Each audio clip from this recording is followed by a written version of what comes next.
press the bell icon on the YouTube app and never miss another update.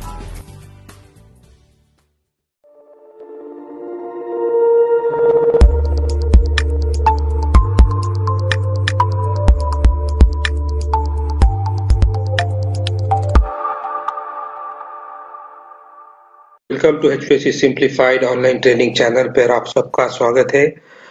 Viewers, आज की हमारी इस video का टॉपिक है external static pressure calculation for fan coil unit, air handling unit and package air handling unit. सबसे पहले मैं आपको ये बता दूं कि एक्सटर्नल स्टैटिक प्रेशर के लिए हमें ऑटोकैड की और एक एक्सेल शीट की आवश्यकता होगी। इस वीडियो की मुझे काफी लोगों से रिक्वेस्ट आ चुकी है और मैं काफी दिन से इस वीडियो को बनाने की कोशिश कर रहा था, तो आज मैंने इस वीडियो को कंप्लीट कर लिया है। तो आइए हम सबसे पहले देखते हैं कि एक्सटर्नल स्टैटिक प्रेशर कैलकुलेशन के बारे में हम पहले कुछ डिटेल में जानेंगे।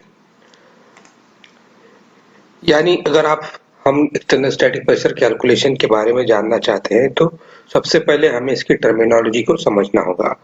जैसे कि एक्सटर्नल स्टैटिक प्रेशर कहा जाता है तो इसका मतलब इंटरनल स्टैटिक प्रेशर भी एक टर्मिनोलॉजी होगी। तो external static pressure plus internal static pressure which is equal to total static pressure. तो आइए सबसे पहले हम देखेंगे स्टैटिक प्रेशर एक्चुअल में कहते किसे हैं। Static pressure is the resistance to airflow friction caused by the air moving through ducts, fittings, filters, coil, dampers, louvers, etc. इसका मतलब ये है कि हवा की एयर फ्लो एक जगह से दूसरी जगह पहुंचने के दौरान जो भी फ्रिक्शन या उसमें रुकावट होती है उसे स्टैटिक प्रेशर कहते हैं।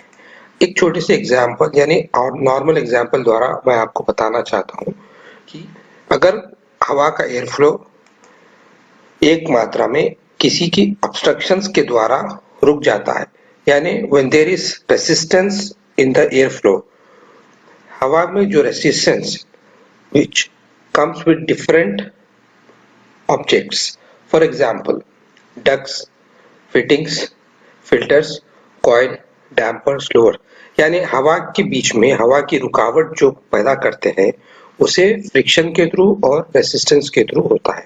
तो हवा को एक जगह जिसे स्टार्ट पॉइंट से लेकर एंड पॉइंट तक जानी होती है, तो उस हवा को हम एक जगह से टू द लास्ट पॉइंट पहुंचाने के लिए हमें कितनी पास्कल में या कितने उसमें हवा को एक जगह से दूसरी जगह पर पहुंचाना पड़ेगा। तो इसके बारे में हम और डिटेल में जानेंगे। Static pressure is measured in inches of water gauge. Static pressure is calculated for package unit, fan coil unit, air handling unit, exhaust fans and pressure fans। यानी स्टैटिक प्रेशर इन सारे equipments के लिए calculate किया जाता है, जैसे कि fan coil unit, air handling unit, package unit और प्रेशर फैन और एग्जॉस्ट फैन। इन सब में एक चीज कॉमन है जो कि फैन होते हैं, यानी फैन कॉइल यूनिट के अंदर भी फैन होता है, एयर हैंडलिंग यूनिट में भी फैन होता है, पैकेज यूनिट में भी फैन होता है और एग्जॉस्ट फैन और प्रेशर फैन खुद फैन होते हैं।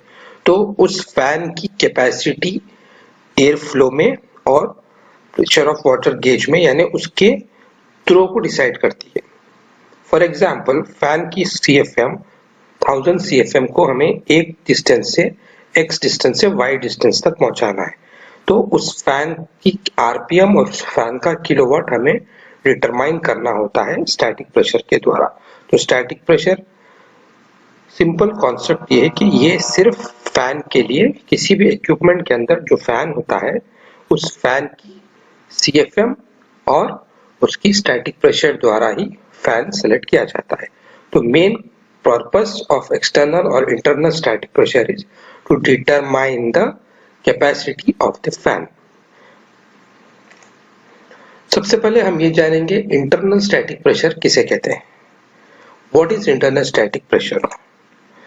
Internal static pressure is the resistance to airflow friction caused by the air moving through equipment, internal parts such as filters, coils, heaters, etc.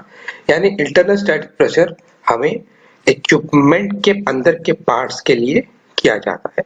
यानी किसी भी, फॉर एग्जाम्पल मैंने यहाँ पर एयर हैंडलिंग यूनिट लिया हुआ है, यहाँ पर आप देख सकते हैं इसके अंदर फिल्टर्स हैं, कूलिंग कॉइल है, फैन है। तो और यहाँ पर डैम्पर है। तो किसी भी यूनिट के इंटरनल पार्ट्स के लिए इसे टर्मिनोलॉजी इंटरनल स्टैटिक प्रेशर कहा जाता है। Internal static pressure usually manufacturer खुद कैलकुलेट करता है, इसकी कैलकुलेशन की हमें आवश्यकता नहीं होती है। ज्यादातर मैक्सिमम ये मैन्युफैक्चरर डिफाइन होता है। नेक्स्ट होता है एक्सटर्नल स्टैटिक प्रेशर, जिसके बारे में हम इस वीडियो में डिटेल में बात करने वाले हैं। What is external static pressure? External static pressure is the resistance to airflow caused by the air moving through ducts and its parts such as duct fittings, duct damper, duct heater, etc. यानी किसी भी supply, return और fresh air duct को unit से लेकर last diffuser तक पहुंचाने के लिए उसके बीच में जितने भी ऑब्स्ट्रक्शंस आ रहे हैं, फॉर एग्जांपल एल्बोज होती हैं, फिटिंग्स होते हैं, डैम्पर्स होते हैं और स्ट्रेट डक्ट का खुद फ्रिक्शन फैक्टर होता है। तो यानी इन सारे चीजों को ओवरकम करते हुए लास्ट डक्ट और लास्ट डिफ्यूजर यानी क्रिटिकल, जिसे लॉन्गेस्ट लेंथ भी कहा जाता है और क्रिटिकल पाथ भी कहा जाता है। तो ये जरूरी नहीं है कि लॉन्गेस्ट लेंथ ही क्रिटिकल पाथ हो। हमें ड्राइंग को रीड करते हुए ये डिसाइड करना होता है कि लॉन्गेस्ट लेंथ हमें लेनी चाहिए या लॉन्गेस्ट क्रिटिकल पाथ हमें लेना चाहिए, क्योंकि बाज दफा ये होता है कि लॉन्गेस्ट लेंथ स्ट्रेट होती है लेकिन कोई शॉर्टेस्ट डिस्टेंस होता है डक का जिसमें क्रिटिकल फिटिंग्स होते हैं, जैसे कि जिसमें ज्यादा एल्बोज होते हैं, ज्यादा टी जंक्शंस होते हैं, ज्यादा डैम्पर्स होते हैं। तो इस हिसाब से हमें इंडिविजुअल ड्राइंग को देखते हुए ये डिसाइड